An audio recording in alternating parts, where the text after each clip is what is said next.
Hello বন্ধুরা, চলে এসেছি নতুন আর একটা ভিডিও নিয়ে। তো আজকে বানাতে চলেছি চিংড়ি মাছ ভাপা। তো দেখো, তার জন্য নিয়ে নিচ্ছি 4 চামচ সর্ষে, 3টে কাঁচা লঙ্কা। এরপর কেটে রাখা কচু পাতার মধ্যে দিচ্ছি সর্ষে বাটা, জিরে বাটা, দিচ্ছি 1 চামচ নুন, হাফ চামচ হলুদ আর চিংড়ি মাছ দিয়ে উপর দিয়ে তেল দিয়ে ভালো করে মাখিয়ে নেব।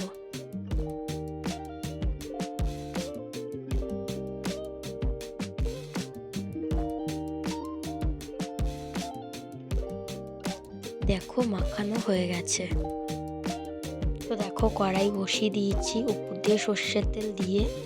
তো দেখো, তেলটা গরম হয়ে এসছে। এখন কালো জিরে ফোড়ন দিয়ে মাখিয়ে রাখা চিংড়ি মাছটা দিয়ে দেব। হালকা করে নাড়িয়ে চাড়িয়ে নিয়ে পরিমাণ মতন জল দিয়ে দিলাম।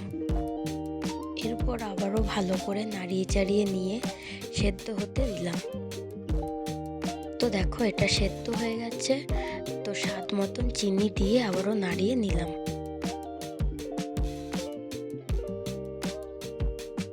তো দেখো, এটা হয়ে গেছে। উপর দিয়ে ধনেপাতা দিয়ে নামিয়ে নিলাম।